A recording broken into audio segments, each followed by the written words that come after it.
Mengapa darah hewan digantikan darah Yesus? Pertanyaan ini sering diajukan oleh tetangga sebelah kita, adik bungsu. Mereka bertanya karena tidak mengerti penebusan dan tidak mempunyai kitab Taurat Musa, padahal mereka mengaku aku ada teringkas dalam kitabnya. Aneh bin ajaib tapi nyata. Selain itu mereka juga tidak mempunyai kitab para nabi seperti Yesaya, Yeremia, Yehezkiel, dan lain-lainnya. Di dalam kitab Taurat Musa atau disebut Pentateuch, yang ditulis oleh Musa diceritakan manusia pertama jatuh dalam dosa. Dan kemudian bagaimana Allah menolong manusia. Dalam kitab Kejadian 2 ayat 17 diceritakan bahwa Allah menetapkan hukum kepada Adam, yaitu jangan makan buah pohon, pengetahuan tentang yang baik dan yang jahat. Ini ayatnya, Kejadian 2 ayat 17 TB. Tetapi pohon pengetahuan tentang yang baik dan yang jahat itu, janganlah engkau makan buahnya, sebab pada hari engkau memakannya, pastilah engkau mati. Dalam ayat ini, Allah memberikan suatu ketetapan atsu hukum kepada Adam dan konsekuensinya. Tetapi Adam dan istrinya Hawa melanggar hukum itu dan memakan buah pengetahuan tentang yang baik dan yang jahat. Kita bisa membaca di ayat selanjutnya. Kejadian 3 ayat 6 TB perempuan itu melihat bahwa buah pohon itu baik untuk dimakan dan sedap kelihatannya. Lagi pula pohon itu menarik hati karena memberi pengertian. Lalu ia mengambil dari buahnya dan dimakannya, dan diberikannya juga kepada suaminya yang bersama-sama dengan dia, dan suaminya pun memakannya. Selanjutnya Allah berfirman, keturunan perempuan ini akan meremukkan kepalamu, dan engkau akan meremukkan tumitnya. Inilah janji Allah tentang keselamatan manusia dikenal dengan nama Proto-Evangelium. Artinya bahwa keselamatan sudah dipersiapkan dan dinyatakan di kemudian hari, yaitu seorang manusia keturunan dari Hawa. Kejadian 3 ayat 15 TB. Aku akan mengadakan permusuhan antara engkau dan perempuan ini, antara keturunanmu dan keturunannya. Keturunannya akan meremukkan kepalamu, dan engkau akan meremukkan tumitnya. Setelah manusia jatuh dalam dosa, maka Allah melakukan penundaan sementara atas hukuman dengan cara penumpahan darah hewan untuk mengadakan pendamaian bagi nyawa. Ini ayatnya. Kejadian 3 ayat 21 TB. Dan Tuhan Allah membuat pakaian dari kulit binatang untuk manusia dan untuk istrinya itu, lalu mengenakannya kepada mereka. Ketika Allah membuat pakaian dari kulit hewan, maka ada darah yang tertumpah. Kenapa harus ada darah yang tertumpah? Kitab Imamat 17 ayat 11 menjelaskannya. Karena nyawa makhluk ada di dalam darahnya, dan aku telah memberikan darah itu kepadamu di atas mezbah untuk mengadakan pendamaian bagi nyawamu, karena darah mengadakan pendamaian dengan perantaraan nyawa. Janji Allah diulang kembali di kitab Kejadian 22 yang menceritakan kepercayaan dari Abraham diuji. Abraham diperintahkan untuk mengorbankan putra tunggalnya, yaitu Ishak di Bukit Moria. Kisah pengorbanan ini merupakan tipologi dari Yesus Kristus, yang adalah putra tunggal Allah. Dari kisah ini, Ishak digantikan oleh domba jantan sebagai korban pengganti. Kita juga semuanya harus dihukum, tetapi karena kasih Allah begitu besar, maka Dia mengaruniakan anaknya yang tunggal menggantikan kita. Ini ayatnya, Kejadian 22 ayat 18 TB. Oleh keturunan mulah semua bangsa di bumi akan mendapat berkat, karena engkau mendengarkan firman-Ku. Di dalam kitab Yesaya, Allah sering berkata bahwa Dia adalah penebus dan juru selamat. Beberapa ayatnya, Yesaya 54 ayat 5 TB. Sebab yang menjadi suamimu ialah Dia yang menjadikan engkau, Tuhan semesta alam namanya. Yang menjadi penebusmu ialah Yang Maha Kudus, Allah Israel. Ia disebut Allah seluruh bumi. Yesaya 49 ayat 26t. Aku akan memaksa orang-orang yang menindas engkau memakan dagingnya sendiri, dan mereka akan mabuk minum darahnya sendiri, seperti orang mabuk minum anggur baru, supaya seluruh umat manusia mengetahui bahwa aku, Tuhan, adalah juru selamatmu dan penebusmu yang maha kuat Allah Yakub. Yesaya 49 ayat 6t. Terlalu sedikit bagimu hanya untuk menjadi hambaku, untuk menegakkan suku-suku Yakub, dan untuk mengembalikan orang-orang Israel yang masih terpelihara. Tetapi aku akan membuat engkau menjadi terang bagi bangsa-bangsa supaya keselamatan yang daripadaku sampai ke ujung bumi. Dari ayat-ayat di atas yang menjadi penebus dan juru selamat adalah Allah sendiri. Dan Allah mengutus utusan dari surga, Yesaya 55 ayat 11 Demikianlah firmanku yang keluar dari mulutku. Ia tidak akan kembali kepadaku dengan sia-sia, tetapi ia akan melaksanakan apa yang ku kehendaki dan akan berhasil dalam apa yang kusuruhkan kepadanya. Yohanes 3 ayat 17 Sebab Allah mengutus anaknya ke dalam dunia, bukan untuk menghakimi dunia, melainkan untuk menyelamatkannya oleh dia. Mengapa harus Allah sendiri yang menjadi penebus dan juru selamat? Raja Daud menuliskan di kitab Mazmur 49 ayat 8 Tidak seorang pun dapat membebaskan dirinya, atau memberikan tebusan kepada Allah ganti nyawanya. Di dalam kitab Taurat, Allah mengajarkan mengenai korban-korban kepada Musa untuk dilakukan bangsa Israel.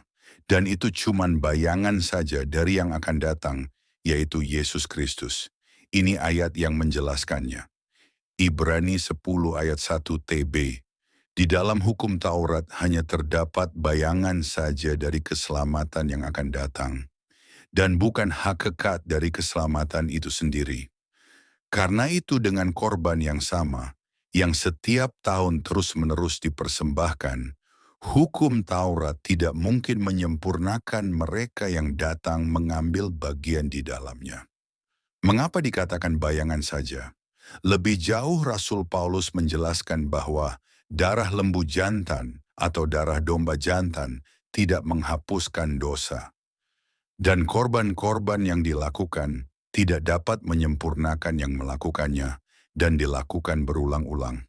Ini ayatnya, Ibrani 10 ayat 3-4, TB3. Tetapi justru oleh korban-korban itu setiap tahun, orang diperingatkan akan adanya dosa. 4. Sebab tidak mungkin darah lembu jantan atau darah domba jantan menghapuskan dosa. Ibrani 10 ayat 11 TB. Selanjutnya setiap imam melakukan tiap-tiap hari pelayanannya dan berulang-ulang mempersembahkan korban yang sama sekali tidak dapat menghapuskan dosa. Ibrani 9 ayat 8-9 TB8. Dengan ini Roh Kudus menyatakan bahwa jalan ke tempat yang kudus itu belum terbuka selama kemah yang pertama itu masih ada. 9. Itu adalah kiasan masa sekarang. Sesuai dengan itu, dipersembahkan korban dan persembahan yang tidak dapat menyempurnakan mereka yang mempersembahkannya menurut hati nurani mereka. Bahkan Rasul Paulus menuliskan seperti di ayat ini, Ibrani 10 ayat 8, TB. Di atas ia berkata, korban dan persembahan, korban bakaran dan korban penghapus dosa, tidak engkau kehendaki dan engkau tidak berkenan kepadanya. Meskipun dipersembahkan menurut hukum Taurat. Dan nubuatannya di Hosea 6 ayat 6 TB. Sebab aku menyukai kasih setia, dan bukan korban sembelihan, dan menyukai pengenalan akan Allah, lebih daripada korban-korban bakaran. Jadi solusinya bagaimana? Nabi Yesaya sudah menuliskan firman dari Allah, yaitu bahwa aku Tuhan adalah juru selamatmu dan penebusmu. Jadi hanya Allah yang dapat melakukannya. Karena itu Rasul Yohanes menuliskan di Yohanes 1 ayat 1, Dan ayat 14 TB 1. Pada mulanya adalah firman, firman itu bersama-sama dengan Allah, dan firman itu adalah Allah.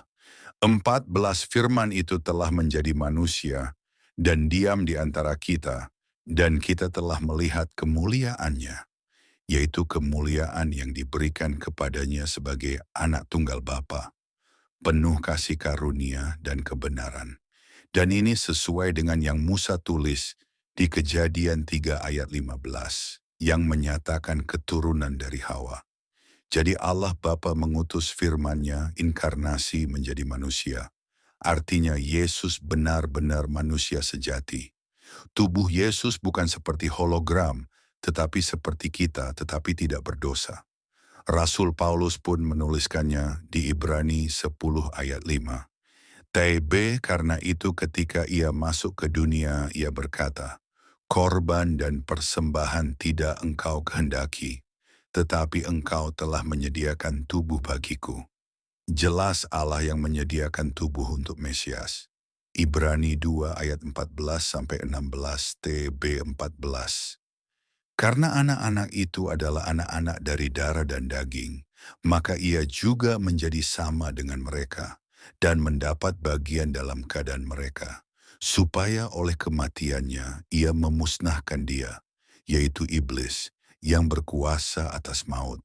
15 Dan supaya dengan jalan demikian, ia membebaskan mereka yang seumur hidupnya berada dalam perhambaan oleh karena takutnya kepada maut.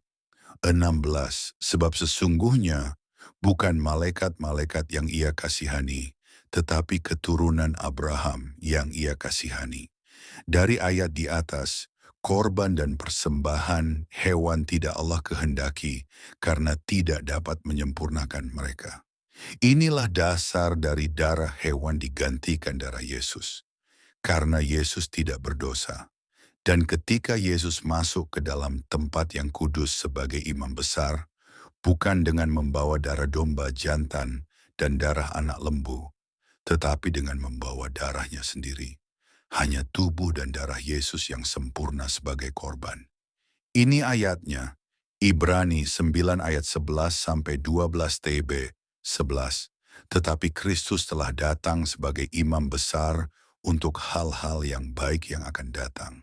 Ia telah melintasi kemah yang lebih besar dan yang lebih sempurna, yang bukan dibuat oleh tangan manusia. Artinya yang tidak termasuk ciptaan ini. 12 Dan ia telah masuk satu kali untuk selama-lamanya ke dalam tempat yang kudus bukan dengan membawa darah domba jantan dan darah anak lembu, tetapi dengan membawa darahnya sendiri. Dan dengan itu ia telah mendapat kelepasan yang kekal. Sebagai imam besar, Yesus melakukannya satu kali untuk selamanya. Ibrani 7 ayat 27 TB, yang tidak seperti imam-imam besar lain, yang setiap hari harus mempersembahkan korban untuk dosanya sendiri, dan sesudah itu barulah untuk dosa umatnya. Sebab hal itu telah dilakukannya satu kali untuk selama-lamanya, ketika ia mempersembahkan dirinya sendiri sebagai korban. Ibrani 9 ayat 7 TB. Tetapi ke dalam kemah yang kedua, hanya imam besar saja yang masuk sekali setahun, dan harus dengan darah yang ia persembahkan karena dirinya sendiri dan karena pelanggaran-pelanggaran yang dibuat oleh umatnya dengan tidak sadar. Ibrani 9 ayat 28 TB. Demikian pula, Kristus hanya satu kali saja mengorbankan dirinya untuk menanggung dosa banyak orang. Sesudah itu ia akan menyatakan dirinya sekali lagi tanpa menanggung dosa untuk menganugerahkan keselamatan kepada mereka yang menantikan dia. Shalom, Tuhan Yesus memberkati kita semua. Amin.